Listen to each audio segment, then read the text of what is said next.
Bonjour à tous, merci beaucoup de m'accueillir. C'est un plaisir d'être parmi vous ce matin. Eh ben donc, je vous en prie. Voilà, donc je ne sais pas si vous connaissez le CEREMA. Alors, on avait prévu un dialogue à deux voix, mais Non, mais donc, effectivement, expliquez-nous quel est le rôle du CEREMA. Voilà, oui, pour pardon. introduire. Alors, le CEREMA est un établissement public d'expertise qui est tourné vers les territoires. C'est un mot très important, hein, les territoires, vers la transition écologique, l'adaptation au changement climatique. Donc, c'est pour ça que je suis très heureux d'être avec vous ce matin. C'est un établissement qui est à la fois très jeune, qui a été créé en 2014, mais qui est aussi très ancien parce qu'il est issu de fusion de différents services. Donc, avec une histoire lointaine, vous avez probablement vu... aux raisons de vos domaines d'activité, vous avez probablement travaillé auparavant avec le CETRA, qui est une des entités constitutives du CEREMA. On a trois piliers.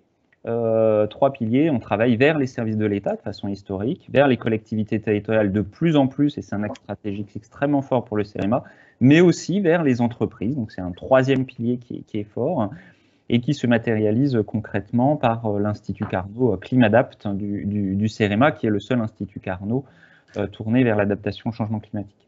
Alors on est vraiment orienté vers les territoires, c'est pas un 20 mots, on a un ancrage territorial très fort, on a 8 directions territoriales, une trentaine de sites au cœur des territoires pour œuvrer pour et avec les territoires.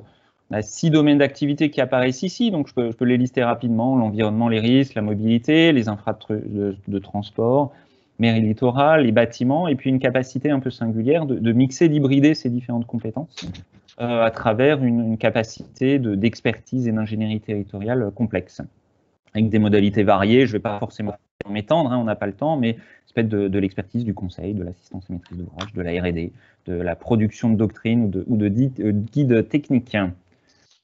Très bien, merci pour cette intro. Et pour le sujet d'aujourd'hui, pouvez-vous nous donner votre définition de la résilience climatique? Alors, c'est pas complètement évident. C'est vrai que c'est un terme qui est très à la mode, mais qui a une réalité hein, quand même. C'est par résilience des territoires, mais aussi des infrastructures, on va dire. Je pense qu'il faut comprendre l'ensemble des questions liées à la capacité d'un territoire à anticiper les perturbations. Ça peut être ponctuel, ça peut être une tendance, ça peut être plus systémique. Et donc la capacité aussi à agir pour en atténuer les effets ou en éviter l'apparition justement de ces phénomènes, et aussi la capacité incidente à rebondir, à récupérer et à s'adapter. Globalement, la résilience, c'est une fonction un peu transformatrice. Ça peut prendre des formes diverses, ça peut être... les projets liés à la résilience peuvent être des projets systémiques liés à des projets de territoire ou des actions plus thématiques qui vont contribuer à cette grande image de projet de territoire. Et les actions thématiques, ça peut être simplement la nature en ville, la gestion patrimoniale des infrastructures, les mobilités actives et un certain nombre d'éléments de ce type. Du coup, j'imagine que c'est au cœur de la stratégie du CEREMA. Oui, tout à fait. Alors le changement climatique, c'est là, c'est maintenant. C'est pas un concept abstrait. Enfin, vous le savez aussi bien que moi. C'est vraiment réel. C'est concret. C'est vraiment pas un sujet de demain. Par contre, ce qui est un sujet d'aujourd'hui, c'est l'invention des territoires de demain. Donc c'est maintenant qu'il faut inventer les territoires de demain. Et demain, il sera trop tard. Donc c'est vraiment une action d'aujourd'hui. Et c'est pour ça que c'est au cœur de notre stratégie 2021-2023. Très bien, parfait. Vous pouvez peut-être nous donner des exemples de ce sur quoi vous travaillez? Oui, alors ici, vous voyez, enfin, si vous pouvez revenir juste sur la slide précédente. Alors, on a défini un certain nombre de documents méthodologiques, d'approches, hein, de ressources vers les collectivités territoriales, mais pas uniquement, vers les acteurs du territoire. Ça peut être la boussole de la résilience, qui est un cadre d'action destiné à renforcer l'adaptation des territoires. Vous voyez les espèces de boussoles multicolorées à l'écran. On anime aussi avec nos collègues de Météo France, de l'ADEME et de l'ONERC un centre de ressources sur l'adaptation au changement climatique. On a bien sûr des projets liés aux îlots de chaleur urbains. On peut citer un projet assez intéressant labellisé Space Climate Observatory sur l'identification des effets des zones urbaines sensibles aux effets d'îlots de chaleur urbains par imagerie satellitaire. On a aussi, et je pense que c'est assez important et ça peut vous intéresser, émis des notes techniques typiquement sur les ouvrages d'art, voilà, sur les impacts du changement climatique sur les ouvrages d'art en France, qui sont à la fois pour les gestionnaires, mais aussi pour les concepteurs, et c'est tout le rôle du CEREMA sur les doctrines techniques. Et si vous passez à la slide suivante, on a aussi des actions un peu transformatrices pour réinventer la manière de gérer les infrastructures de transport. Alors je donne des exemples un peu ciblés sur ce domaine, parce que je pense qu'il vous intéresse tout particulièrement, mais c'est inventer des nouvelles méthodes et les appliquer sur le terrain pour des acteurs. Vous voyez une petite liste ici pour gérer les infrastructures différemment, avec efficience, responsabilité, en prenant compte tous les aspects qui peuvent être techniques, bien évidemment, économiques aussi, environnementaux surtout, mais aussi sociétaux, territoriaux, et faire avoir une vision un peu systémique de ces approches-là pour pouvoir maintenir les infrastructures au meilleur coût et en tenant compte aussi, et notamment du changement climatique et des effets. Bien sûr, on a notre Institut Carnot avec un transfert de techno pour travailler sur ces questions-là. Très bien, et du coup la page suivante avait pour but d'introduire vos relations avec les startups et les PME innovantes. Oui, il est important pour nous d'augmenter notre surface de contact vers les PME et les startups, parce que une partie des innovations transformatrices viennent de là. C'est bien sûr pas le seul vecteur, mais c'est un vecteur important. Et ces acteurs œuvrent sur le terrain et apportent des solutions très concrètes au territoire. Donc il est important pour nous de les soutenir, de les aider, voire de co-construire des choses ensemble.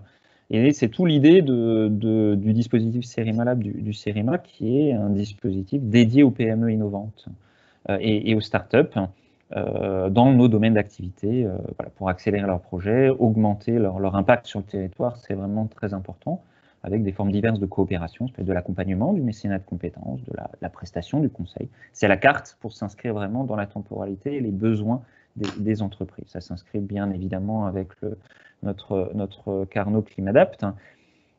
Et on a lancé un appel à projet très récemment. Il y a même il y a des gens connus autour de la table.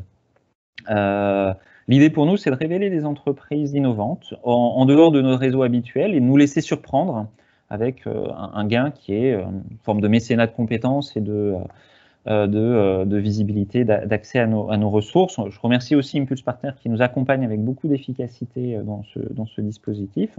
On a eu beaucoup de candidats, donc c'est un cours de finalisation. Il y aura bientôt des auditions.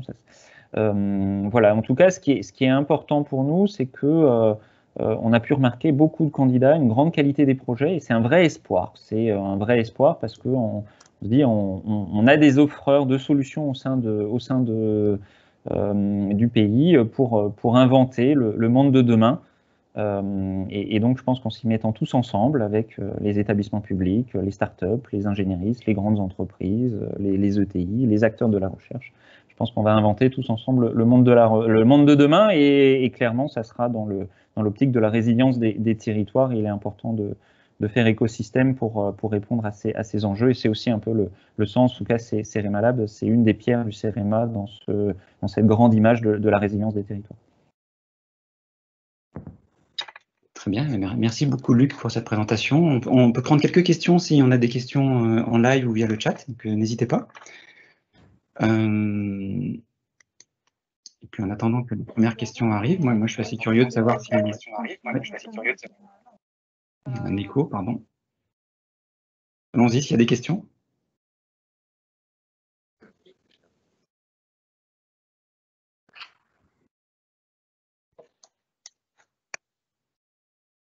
Alors, première question sur le chat. Vous voyez la question ou vous voulez que je vous la lise? Oui, je l'ai vu, comment le CEREMA va accompagner la feuille de route de décarbonation du secteur. Alors, la question est un peu complexe, et n'étant pas forcément non plus la bonne personne pour y répondre, j'aurais du mal. Mais ce qui est important, c'est que le CEREMA, du fait de ses trois piliers, vers les services de l'État, son accompagnement vers les porteurs de politiques publiques au niveau national, mais aussi opérationnel sur le terrain avec les gestionnaires, avec les entreprises, on sera là pour accompagner les acteurs, que ce soit sur la doctrine technique, sur la mise en place opérationnelle et l'accompagnement des gestionnaires, en tout cas pour ce qui concerne les infrastructures de transport. Ça peut être vrai aussi sur le bâtiment, ce qui est une partie de notre activité. Donc voilà, je ne peux pas vous répondre précisément parce que à ce stade, je n'ai pas les éléments, mais par contre, le CERIMA sera là pour ces questions-là. Très bien, merci. On a encore quelques minutes pour une autre question. N'hésitez pas. Et Luc, les résultats seront connus de l'appel à projet prochainement, mais on a une date ou... Oui, alors les résultats seront connus début juin. Début juin. Mais au-delà des résultats, ce qui est vraiment très important, c'est l'écosystème Vivier, quoi. Qui va être créé autour de cette démarche, en lien avec nos partenaires, en lien avec la Green Tech Innovation, pour offrir des solutions opérationnelles. Donc on aura effectivement quelques lauréats qu'on va accompagner, mais ce qui ne nous empêchera pas de travailler avec d'autres acteurs qui se seront révélés. Notre capacité autour de cet appel à projet est limitée, donc il y aura un nombre limité de candidats. Pour autant, on essayera dans d'autres cadres, avec d'autres modalités, de travailler avec cet écosystème foisonnant et passionnant et très très dynamique qui se crée autour de toutes ces questions. Oui, puis j'imagine qu'il y a aussi un sujet pour vous de transformation, de connexion avec vos équipes internes, de stimulation, etc. Ah oui, bien sûr, c'est extrêmement stimulant pour nous de travailler avec des nouveaux acteurs. Comme je l'ai dit, on travaille historiquement avec les services de l'État, on travaille de plus en plus avec les collectivités territoriales. Le CEREMA et ses entités passées travaillent depuis toujours avec des grands groupes et on travaille aussi avec, et depuis un certain temps, avec des petites entités, mais il est important pour nous de renforcer, de nous outiller aussi, et dans le cadre de transformation, de nous adapter aux besoins de cet écosystème. Ça peut être en termes de modalités de réponse, de réactivité, et tout ça est effectivement, il y a une ambition de transformation du CEREMA, et ça s'inscrit dans un cap stratégique. Bon, très bien, il ne me reste plus qu'à vous remercier, vous souhaiter bonne chance dans ces collaborations et stimulations à venir.